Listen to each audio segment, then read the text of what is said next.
দুপৰ খিৰনামালা আপোনালোকক পুনৰ স্বাগতম জনাইছো আৰু আমি বিৰতিৰ পাছতে দিব বিচাৰিছো শেহতীয়া খবৰ কামৰূপ মহানগৰ জিলা উপায়ুক্তৰ সৈতে ব্যৱসায়ীসকলৰ বৈঠক আৰু এই বৈঠকতে গুৱাহাটী মহানগৰীৰ দোকান খোলা সন্দৰ্ভত নিৰ্দেশনা প্ৰদান কৰা হ'ব এই নিৰ্দেশনাৰ পাছতে খুলিব পাৰিব দোকান ইতিমধ্যে ফাৰ্মাসী কিতাপ আৰু গেলামালৰ দোকান খোলা হৈছে যেহেতু ফাৰ্মাসী গেলামালৰ দোকান পূৰ্বৰ পৰা খুলি আছে আৰু শেহতীয়াকৈ কিতাপৰ দোকান অন্তৰ্ভুক্ত হৈছে এই তিনিটা বিভাগৰ দোকান খুলিব পাৰিব কিন্তু অন্যান্য দোকানসমূহ খোলাৰ ক্ষেত্ৰত যেহেতু নীতি নিৰ্দেশনা থাকিব ইতিমধ্যে কালি কোৱা হৈছিল যে 1/3 দোকান খুলিব পাৰিব অৰ্থাৎ এখন দোকান খুলিলে তাৰ লগতে লাগি থকা দুখন দোকান বন্ধ থাকিব চতুৰ্থখন দোকান খোলা হ'ব আৰু এই সমূহ বিষয়ত কোনে আজি খুলিব বা কোনে কেতিয়া খুলিব যি নিয়মাৱলী হ'ব বা যি নিৰ্দেশনা থাকিব সেই সন্দৰ্ভত কামৰূপ মহানগৰ জিলা উপায়ুক্তৰ সৈতে ব্যৱসায়ীসকলৰ বৈঠক বৰ্তমান চলি আছে য'ত দোকান খোলা সন্দৰ্ভত নিৰ্দেশনা প্ৰদান কৰা হ'ব আৰু আমি হিৰকজ্যোতি মালাকাৰ সৈতে সংযুক্ত হৈছো পোনপটীয়াভাৱে হিৰকে আমাক জনাব এই বৈঠক সন্দৰ্ভত সমান্তৰালভাৱে গুৱাহাটী মহানগৰীত তৃতীয় পৰ্যায়ৰ এই লকডাউনৰ পাছত কি পৰিৱেশ দেখা পোৱা গৈছে হিৰক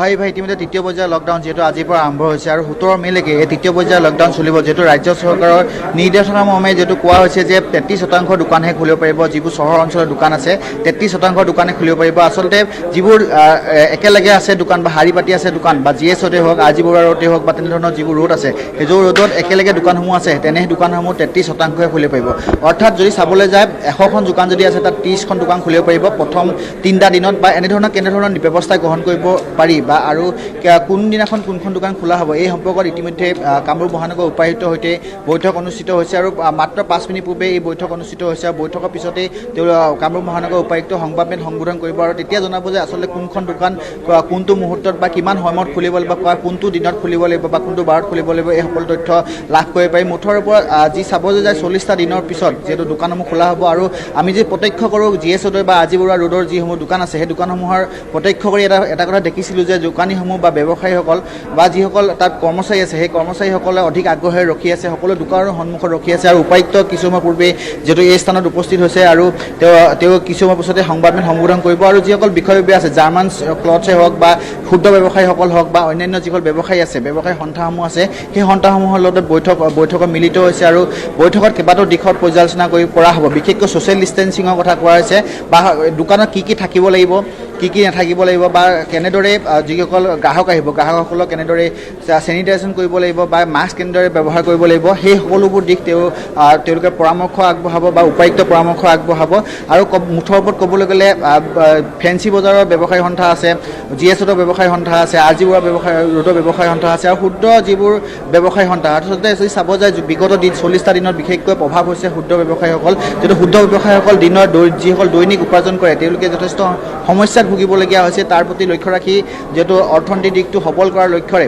যিহেতু 40টা দিনৰ পিছত ৰাজ্য চৰকাৰে এনেধৰণৰ দোকানসমূহ খোলাৰ সিদ্ধান্ত গ্ৰহণ কৰিছে কেৱল গ্ৰাম্য অঞ্চলত পূৰ্বতে দোকানসমূহ খোলা আছিল এতিয়া চহৰ অঞ্চলতো দোকানসমূহ খোলা হ'ব কিন্তু এই যিবোৰ দোকান খোলা হ'ব সেই দোকানসমূহ 5 বজাৰ ভিতৰত বন্ধ কৰিব লাগিব 5 বজাৰ ভিতৰত যদি বন্ধ নকৰে তেন্তে পুলিচক ইতিমধ্যে সকলো ধৰণৰ ব্যৱস্থা ল'বলৈ প্ৰশাসনে ইতিমধ্যে তেওঁলোকক জনাইছে আৰু ক'ব গ'লে কিছুসময় পিছতে সকলোবোৰ তথ্য লাভ কৰিব পাৰিম আচলতে জিএছৰ কোনখন দোকান কোনটো মুহূৰ্তত খুলিব আৰু বা কোনটো দিনত খুলিব এই সকলোবোৰ তথ্য ইবা হয় হিৰক বৈঠক অন্তৰ পোৱাৰ পিছত আচলতে সেইসমূহ নিৰ্দেশনা আহিব যে কেনেদৰে খোলা হ'ব গুৱাহাটী মহানগৰীৰ দোকান কিন্তু ইতিমধ্যে কালি যিহেতু যি ঘোষণাত কোৱা হৈছে 1/3 কথা আৰু এইসমূহ নিয়ম যি 1/3 খুলিব পাৰিব একেলগে থকা দোকানৰ ক্ষেত্ৰত কোৱা হৈছে কিন্তু যিসমূহ স্থানত ইতিমধ্যে কালি যিহেতু সংবাদমেলত হিমন্ত বিশ্ব শৰ্মাই উল্লেখ কৰিছে অকলশৰীয়াকৈ থকা দোকানসমূহ গতিকে তেওঁলোকে এনে নিৰ্দেশনাৰ ভিতৰত তেওঁলোক নপৰিব যিসমূহ অকলশৰীয়াকৈ আছে খুলিব পাৰিব গতিকে আপুনি যেটো পুৱাৰে পৰা গুৱাহাটী মহানগৰ বিভিন্ন স্থানত ঘূৰিছে গতিকে কি ছবি দেখা পাইছে তেনে দোকানসমূহ খোলা হৈছে নে নাই যদি খুলিছে তেওঁলোকে নিয়মাৱলী মানি চলিছে নে নাই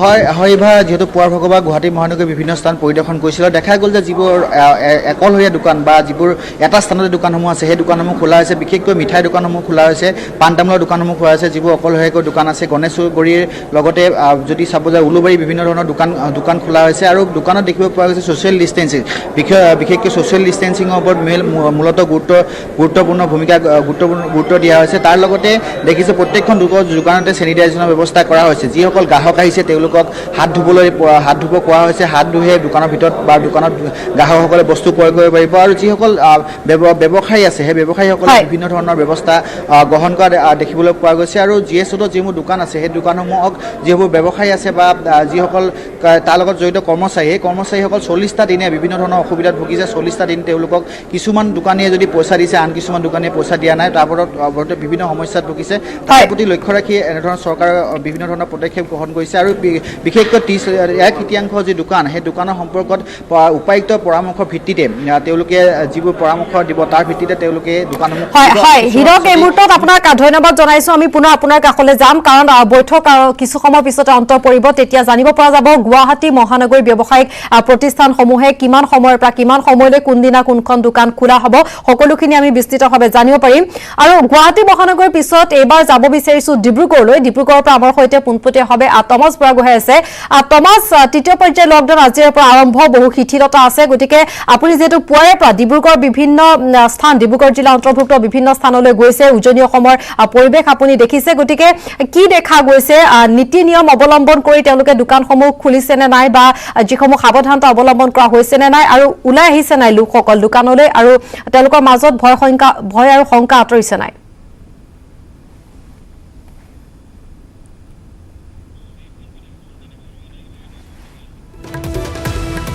আৰু টমাছৰ কাষলৈ আমি যাম যিহেতু আমাৰ সংযোগ বিচ্ছিন্ন হৈছে টমাছৰ সৈতে। তাৰ পূৰ্বে নিউজ 18 অসম নৰ্থ ইষ্টৰ দৰ্শকক আমি দুপৰৰ নামত আজি বিস্তৃতভাৱে আমি আপোনালোকক জনাই আছো আজিৰ পৰা আৰম্ভ হোৱা তৃতীয় পৰ্যায়ৰ লকডাউনত কি নীতি নিৰ্দেশনা আপোনালোকৰ বাবে আছে। আৰু এই মুহূৰ্তত মই পুনৰবাৰ জনাব বিচাৰিছো আজিৰ পৰা কি খুলিব পাৰিব। আমি যদি গ্ৰাফিকেলি দেখুৱাব পাৰোঁ আজিৰ পৰা কি খোলা হ'ব আমি এবাৰ দেখুৱাই ল'ব বিচাৰিছো। আজিৰ পৰা ৰাজ্যত দিনত স্বাভাৱিক পৰিস্থিতি হ'ব। দিনৰ সময়ত যিহেতু পৰ্যায়ক্ৰমে সকলো দোকান খুলিব পাৰিব। প্ৰথমে খোল খাব 1/3 দোকান, অকলশৰীয়াকৈ থকা সকলো দোকান খুলিব পাৰিব। লগালগিকৈ থকা দোকানৰ দুখনৰ মূৰে মূৰে এখনকৈ খুলিব। এখন খুলিলে তৃতীয়খন বন্ধ থাকিব, চতুৰ্থখন খুলিব। ফাৰ্মাচী, গ্ৰছাৰী, কিতাপৰ দোকান খোলা থাকিব। ব্যক্তিগত চিকিৎসালয়, লেবৰেটৰী খুলিব পাৰিব। পশু চিকিৎসা কেন্দ্ৰ, পশু খাদ্যৰ দোকান খোলা হ'ব। 2জন যাত্ৰীবাহী অটো, টেক্সি, অলা উবেৰ, ৰিক্সা খুলিব পাৰিব। 50% যাত্ৰীৰ সৈতে যাত্ৰীবাহী বাছ চলিব। 50% শ্ৰমিকেৰে নগৰ চহৰত নিৰ্মাণ কাৰ্য আৰম্ভ হ'ব। 50% কৰ্মচাৰীৰে সকলো চৰকাৰী আৰু ব্যক্তিগত কাৰ্যালয় খুলিব পাৰিব। চাহৰ দোকান, আইচক্ৰীম পাৰ্লাৰ, ৰেষ্টুৰাঁ খুলিব পাৰিব। দোকানৰ সন্মুখত বা ভিতৰত কিন্তু খাব নোৱাৰিব। দোকানৰ পৰা সামগ্ৰীসমূহ লৈ যাব পাৰিব আৰু খাব পাৰিব। সকলো ধৰণৰ ই-কমাৰ্চৰ সুবিধা অব্যাহত থাকিব। এই সকলোখিনি নীতি নিৰ্দেশনা জাৰি কৰা হৈছে আৰু এই সকলোখিনি নীতি নিৰ্দেশনা কেনেদৰে অৱলম্বন কৰিছে, কি ছবি দেখা গৈছে সমগ্ৰ ৰাজ্যজুৰি আমি দেখুৱাই আছো। এবাৰ আমি ডিব্ৰুগড়লৈ গৈছো আৰু ডিব্ৰুগড় জিলাৰ পৰিৱেশ আমাক টমাছ বুঢ়াগোহাঁই দেখুৱাব যিহেতু পুৱাৰে পৰা তেওঁ বিভিন্ন স্থান পৰিদৰ্শন কৰিছে ডিব্ৰুগড়ৰ। টমাছ, আপোনাৰ কাষলৈ আহিছো। ডিব্ৰুগড়ৰ ছবিখন আপোনাৰ জৰিয়তে জানিব বিচাৰিছো কিমান দূৰলৈকে নীতি নিয়ম অৱলম্বন কৰি ডিব্ৰুগড়বাসীয়ে এই তৃতীয় পৰ্যায়ৰ লকডাউন তেওঁলোকে মানিছে বা যিহেতু বহুখিনি শিথিলতা আছে, গতিকে কি দেখা পোৱা গৈছে ডিব্ৰুগড়ত?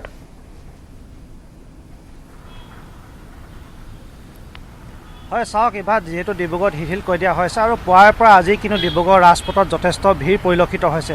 আৰু 40 দিনৰ পিছত আজি যিসমূহ টেম্পু চালক আছিলে, যিসমূহ অটো চালক আছিলে, তেওঁলোকো বাহিৰলৈ ওলোৱা পৰিলক্ষিত হৈছে। প্ৰথমে মই ডিব্ৰুগড় ৰাজপথৰ দৃশ্য দেখুৱাই ল'বলৈ চেষ্টা কৰিছোঁ। ইয়াত এইদৰে এতিয়া আগৰ দৰে পূৰ্বৰ দৰে এতিয়া আকৌ ট্ৰেফিক জাম ইয়াত আৰম্ভ হ'বলৈ লৈছে। আৰু যিহেতু বহু ধৰণৰ নীতি নিৰ্দেশনা আছে, বহু ধৰণৰ নীতি নিৰ্দেশনাৰ কথা কোৱা হৈছে আৰু এই সকলোবোৰ ইতিমধ্যে সকলোৱে বহুজনে গম পাইছে, সকলোৱে গমেই পাইছে প্ৰায়, কাৰণ কালি মন্ত্ৰীগৰাকীয়ে স্পষ্টভাৱে সকলো কথা জনাই দিছে।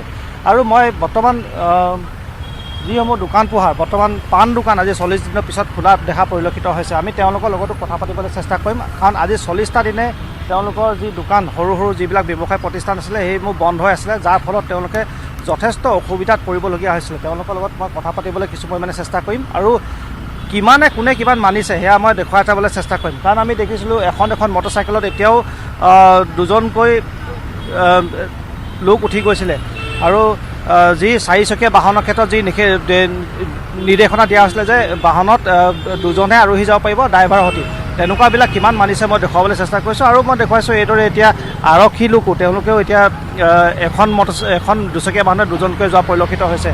ব্যৱসায়ী যিসকল সাধাৰণ ব্যৱসায়ী তেওঁলোকৰ লগত কথা পাতিবলৈ চেষ্টা কৰিম, কাৰণ 40টা দিনৰ পিছত যিহেতু তেওঁলোকে ব্যৱসায় প্ৰতিষ্ঠানখন খুলিছে। কিমান দিন 40 দিনৰ পিছত আজি খুলিছে?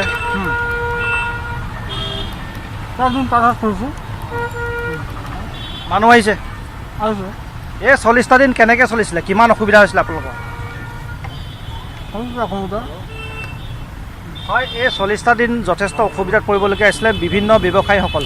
আৰু মই আৰু বিভিন্ন ধৰণৰ যিহেতু আজি প্ৰতিষ্ঠানসমূহ খোলা হৈছে আৰু যিহেতু 1/3 খোলাৰ কথা কোৱা হৈছে আৰু তাৰ নিয়ম কিছু সংখ্যকে মানিছে, কিছু সংখ্যকে কিন্তু মনা নাই। আৰু সময়ত হয়তো আজিৰ দিনটোত তেওঁলোকে ভালকৈ কোনো ধৰণৰ নটিফিকেশ্যন উপায়ুক্তৰ ফালৰ পৰা পোৱা নাই। কাইলৈ দিনটোত হয়তো সকলো চিজিল লাগিব। মই দেখুৱাইছোঁ মিঠাই দোকান, এইদৰে যি হোটেল আছে মিঠাই দোকান খোলা হৈছে, কিন্তু তাত কোনো গ্ৰাহকে ভিতৰলৈ সোমাব নোৱাৰিব। তেওঁলোকে ইয়াতে যি বাহিৰতে ক্ৰয় কৰিবলৈ পাৰিব, মিঠাই হওক বা যি ধৰণৰ খাদ্য সামগ্ৰী হওক ইয়াতে ক্ৰয় কৰি তেওঁলোকে ঘৰলৈ লৈ যাব লাগিব। বাকী কিন্তু চাটাৰ বন্ধ কৰি থোৱা আছে যাতে কোনো ধৰণৰ মানুহ সোমাব নোৱাৰে।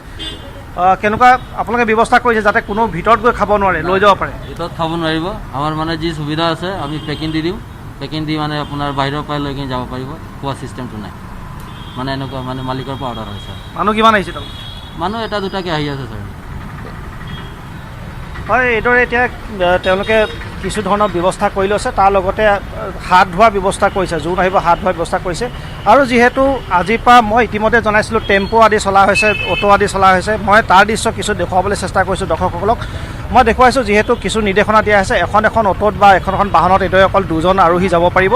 তেওঁলোকে মই দেখুৱাইছোঁ এখন অ'টোৰ দৃশ্য, তাত দুগৰাকী মহিলা বহি আছে। চবতকৈ ভাল লগা দৃশ্য এইটো, তেওঁলোকে মুখত মাস্ক পৰিধান কৰি আহিছে, অৰ্থাৎ লোকসকল সচেতন হৈ আছে। আৰু এইবাৰ এই 40 দিনত কিন্তু মানুহৰ কিছু ভাল অভ্যাস গঢ় লোৱা আমি পৰিলক্ষিত আমি দেখিছোঁ। বিশেষকৈ মাস্ক পৰিধান কৰাৰ ক্ষেত্ৰত বা সামাজিক দূৰত্ব বজাই ৰখাৰ ক্ষেত্ৰত বা চেনিটাইজাৰ ব্যৱহাৰ কৰাৰ ক্ষেত্ৰত আমি কিছু অভ্যাস দেখিছোঁ মানুহৰ মাজত। ইভা হয়, টমাছ, ধন্যবাদ জনাইছোঁ। ডিব্ৰুগড় জিলাৰ প্ৰতিটো দিশ আপুনি আমাক জনাইছে বিস্তৃতভাৱে। আৰু